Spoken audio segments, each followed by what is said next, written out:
Desde a segunda-feira, quando esteve aqui com a gente, inclusive, o secretário municipal de Educação, Renan Ferreirinha, nós falamos da volta ao retorno em 100% das aulas presenciais no Rio de Janeiro, em todo o estado, porque a rede estadual de ensino também retornou às aulas na segunda-feira, redes públicas e privadas do estado do Rio. Mas pais e educadores relatam dificuldades em seguir os protocolos sanitários pela maior quantidade de alunos em sala e de fiscalizar o uso da máscara, porque tem pequenos e pequenas que insistem ou em não usar no lugar certo, ou até não usar, dá um jeitinho, põe debaixo do pescoço, aí a professora chama atenção, o professor põe em cima do nariz, por baixo do nariz, em cima do nariz, negócio é complicado.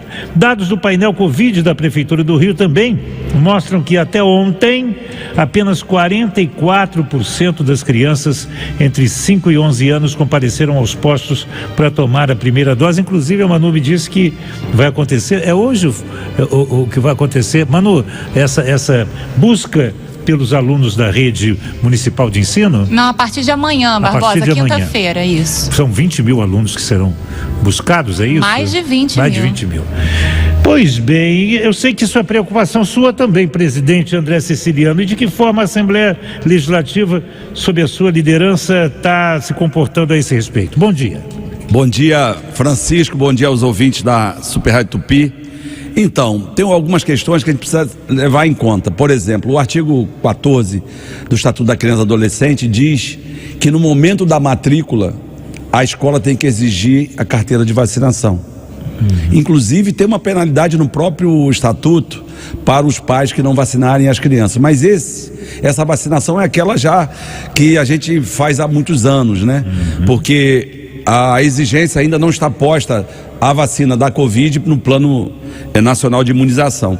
Ocorre que o MP está cobrando ou exigindo a vacinação. Então, existem aí algumas questões que nós temos que levar em conta. Por exemplo, você não vai deixar a criança estudar se ela não estiver vacinada?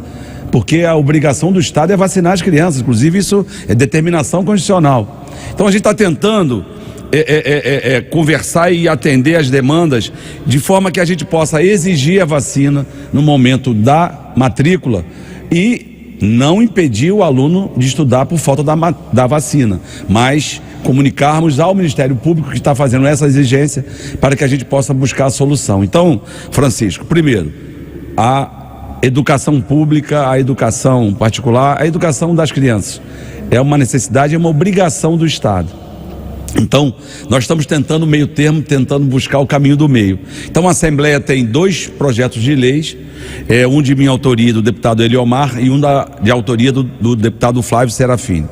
No dia de hoje, nós vamos fazer um único texto, vamos reapresentar, exigir a vacina, mas de forma tal que a gente não impeça que o aluno não possa estudar. Então, é um caminho do meio, a gente precisa, nesse momento, atender as exigências de proteção da ciência, mas por outro lado nós não temos que ter as crianças na sala de aula. A Assembleia Legislativa não voltou a trabalhar presencialmente, está trabalhando virtualmente, não é isso, presidente? E os trabalhos continuam normalmente ou há alguma diferença nessa operação? Então, por conta da Ômicron e do avanço dela no mês de janeiro, a Assembleia, a mesa diretora decidiu que o mês de fevereiro seria totalmente remoto. Mas a gente já começa a acompanhar os números, eles já começam a cair. Essa primeira semana de fevereiro mostrou que os números já caíram significativamente no estado do Rio de Janeiro e no Rio de Janeiro, em relação à Ômicron. Então, esses primeiros 15 dias de fevereiro será totalmente remota e a partir do 16º dia, por decisão, inclusive da mesa diretora no dia de ontem, será semipresencial. Então estamos respeitando esses primeiros 15 dias totalmente virtual. Porque representa milhares de empregos para o Rio de Janeiro, nós não vamos descansar enquanto não estabelecermos uma questão justa para os aeroportos Santos Dumont e Galeão no Rio. Esse assunto não para. É um assunto que volta por causa da importância que tem para da nossa cidade, o nosso estado, é a privatização do Santos Dumont, enfim, que acaba impactando o aeroporto internacional Antônio Carlos Brasileiro de Almeida Jobim, o Galeão. O grupo de trabalho sobre a privatização do Santos Dumont tem até o dia 18 para concluir os estudos sobre a melhor solução para o Rio e não gerar esvaziamento do Galeão. A expectativa do governo federal é que o Tribunal de Contas da União aprove todo o processo até o mês que vem, antes da última rodada de licitação dos aeroportos. A quantas andamos nessa história, presidente André Siciliano? Bem, Francisco, primeiro, de novo, o que está se propondo é a concessão do Santos Dumont e do formato que está se propondo, ela quebra o nosso aeroporto de conexão. Significa que nós não teremos mais voos internacionais no Galeão e nem teremos voos para todos os estados do Brasil. É isso que no final é o que serve. Porque da forma que está hoje, que a ANAC vem fazendo nos últimos 2 anos, transferindo inclusive voos do Galeão para o Santos Dumont, para viabilizar essa concessão, para ter mais recursos de outorga para o governo federal, ela quebra o Galeão. E vamos perder mais de 20 mil empregos, e não só a questão da economia do Estado, que ali chega matéria-prima, sai produto acabado na barriga dos aviões, também os voos internacionais e, como eu acabei de dizer, as conexões, a chamada tal de hub, que é a ligação entre um grande aeroporto para os demais aeroportos do Brasil e do mundo.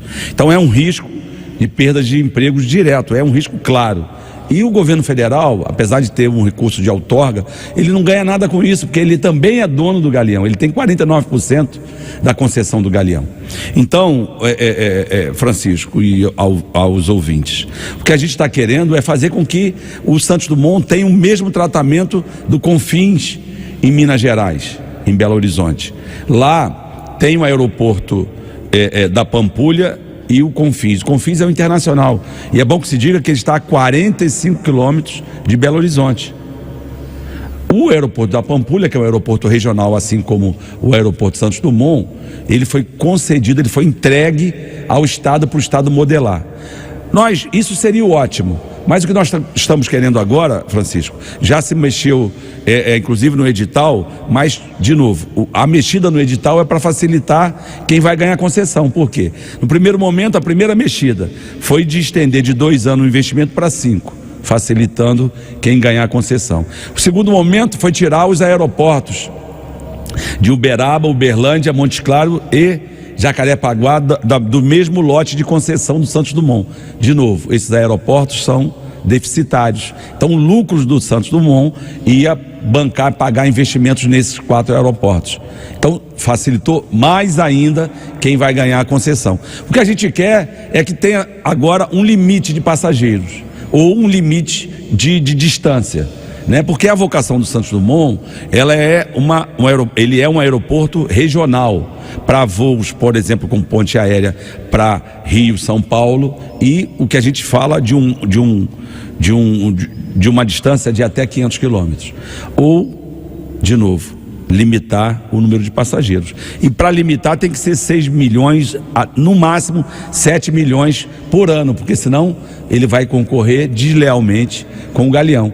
Haja visto que no ano de 2021 ele transportou o dobro de passageiros que o próprio Galeão. Então o que a gente quer é que esse edital venha para criar a forma de você não quebrar o Galeão.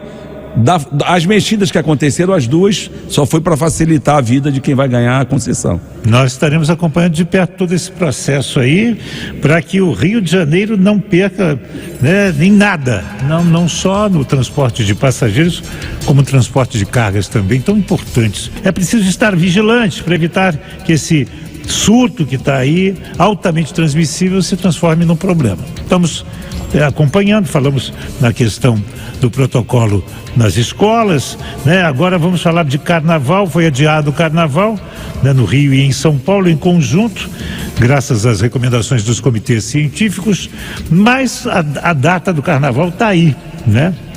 E muita gente acredita se vá comemorar essa data de alguma forma, seja em clubes fechados, em bailes de salão, enfim, de alguma forma para não deixar passar em branco. E temos marcado, né, o carnaval fora de época no feriado de Tiradentes.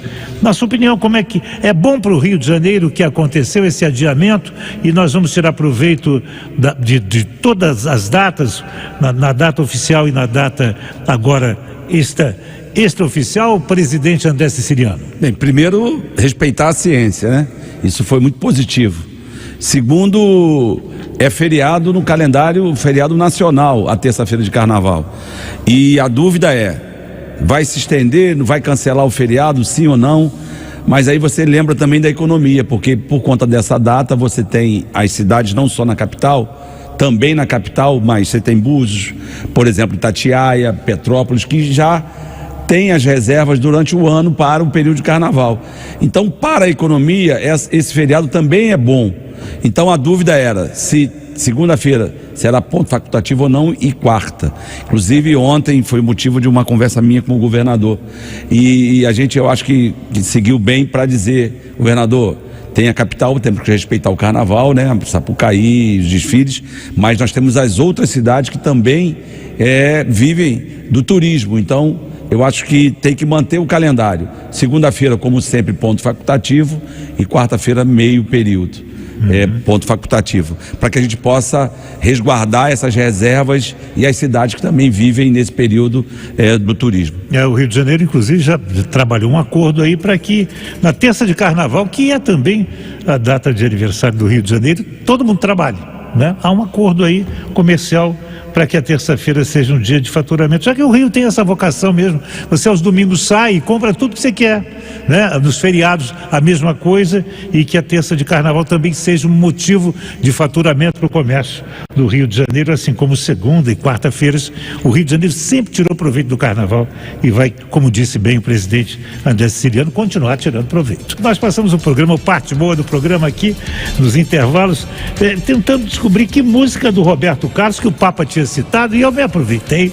É claro, vocês se lembram da conversa com o presidente da Funarte, o Guifor, que disse que o presidente André Siciliano, além de gostar muito de música e ter seus dotes artísticos, entende muito de música também, e acabou que o senhor falou assim, não tem essa música, Roberto Carlos não gravou, tem as Baleias que fala isso, tem a Amazônia que cita aquilo, mas não tem essa frase que foi atribuída à música do Roberto Carlos, porque o Rio não canta mais.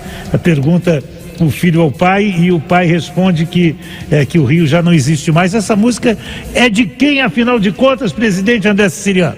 Juan Manuel Serrat. Ah, tá bom. Padre, só que nós não podemos desmentir o nosso santo padre. Ele tem um juízo, né?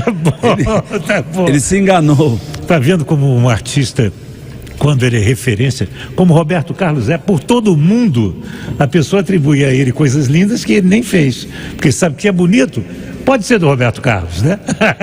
Presidente, muito obrigado pela sua presença, por passar mais uma vez o programa aqui com a gente. Claro, semana que vem a gente volta com mais assuntos importantes e pertinentes e interessantes para o Rio de Janeiro, mas o senhor não pode ir embora sem antes mandar os seus abraços no programa de hoje, por favor. Então, está fazendo aniversário hoje o presidente do Tribunal de Justiça, doutor Henrique Figueiras. Então vai um abraço para ele, que tem conduzido magistralmente o Tribunal de Justiça do Estado do Rio de Janeiro. Então um grande abraço, parabéns, que Deus abençoe o doutor Henrique e a família. Amém, amém. Até a semana que vem, presidente. Eu volto daqui a pouco. Até já.